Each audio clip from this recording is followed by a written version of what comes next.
အားလုံးပဲမင်္ဂလာပါအခုကျွန်တော်ပြောပြမယ့်အရာတော့ VMake ကနေမှဒီပစ္စံရတဲ့ဟာပဲဖြစ်ပါတယ် VMake ကနေဘယ်လိုပစ္စံရလဲဆိုတော့ဒီမှာဒီ cash လေး VMake မှာတုံးတဲ့လူတွေ cash လို့ပေါ်တဲ့ဒီငွေသားပေါ်တဲ့ဟာဆိုလို့ရှိရင်တော့သူကကျွန်တော်တို့ coin လေးစုပြီးတော့ငွေထုတ်လို့ရပါတယ်ပေါ့နော်အခုဆိုရင်ကျွန်တော်ရထားတဲ့ coin က3585 coin ဖြစ်တယ်ဒါပေမဲ့ကျွန်တော်တို့မြန်မာငွေနဲ့ဆိုရင်358ပေါ့နော်သူကအဲ့လိုပေးထားတာရှိတယ်နောက် daily နေ့စဉ်ပေးတာရှိတယ်ဒါ daily ပေါ့နော် daily 1 day ကိုသူက200 2 day ဆိုရင်900ပေးတယ်အဲ့လိုမျိုးပေါ့နော်သူပေးထားတာရှိတယ် daily လည်းပေးတယ်နောက်ပြီးတော့ဒီထဲမှာဒီအောက်မှာ gain တွေတော့ရှိတယ်ဒါ coin နဲ့လဲပြီးတော့ပြန်ဆော့လို့ရတယ်ဒါပေမဲ့ကျွန်တော်ကတော့မဆော့ဘူးဆိုတော့ဘယ်လိုလဲဆိုတော့မသိသေးဘူးပေါ့နော်နောက်တစ်ခုကဒီမှာဒါရွှေအိုးပေါ့ရွှေအိုးကိုသူက level တင်ပြီးရင်level တင်ပြီးရင်သူကဒီရွှေအိုးပြည့်တဲ့အချိန်မှာဒီ coin တွေပြန်ရတယ်ပေါ့နော်တစ်ခါ level တင်သူက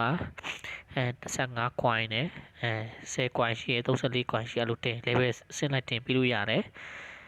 နောက်တစ်ခုကသူကဒီ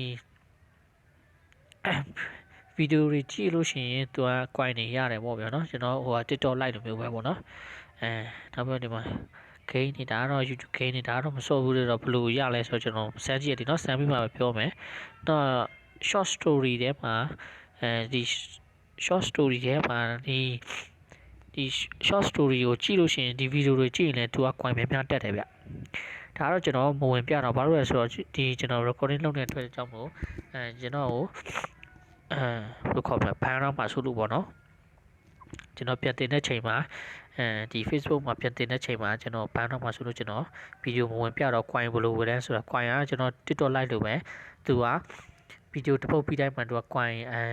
ဆိုတော့ပြည့်သွားလို့ရှိရင်ပတ်စံအဲ coin လေးတွေဝင်တယ်ပေါ့ဗျာနောက်ပြီးတော့ဒီအပေါ်ဆုံးလေးမှာဒီမှာ click ဆိုရရှိရအဲ့ဒါလေးကိုနှိပ်လိုက်အမှတော့ဆို2 coin ထည့်ရတယ်ပေါ့နော်ပြီးရင်ဒီမှာကျွန်တော်ရဲ့ coin လေးကတော့2 coin ထပ်တက်တာပေါ့နော်ဒါဒီဗီဒီယိုတွေကြည့်လို့ရှိရင်ဒီမှာ which video လို့ဆိုကြည့်လို့ရှိရင်သူက coin ပေါင်းကဘယ်လောက်ပြလဲဆိုရင်1000ခွဲပြည့်တယ်ဗျအဲ့ဒီ1000ခွဲဘယ်လိုရမလဲဆိုရင်အဲ့1000ခွဲ coin ရဖို့ကိုသူက2မိနစ်နေလို့ရှိရင်သူက20 coin 10မိနစ်နေလို့ရှိရင်ဒီမှာ2မိနစ်နေသူက20 coin ရမယ်10မိနစ်ကြည့်ရင်50 coin ရမယ်မိနစ်20ဝင်ကြည့်လို့ရှိရင်ဒီ watch video ထဲမှာဝင်ကြည့်လို့ရှိရင်မိနစ်20ဆိုရင်100 coin ရမယ်အဲ့လိုပေါ့အစားမိနစ်ကြာလာတဲ့အချိန်မှာ180မိနစ်ပြည့်လို့ရှိရင်တော့400 coin ရမယ်ဗျအဲ့လိုမျိုးလေးနေ့စဉ်သူက coin စုလို့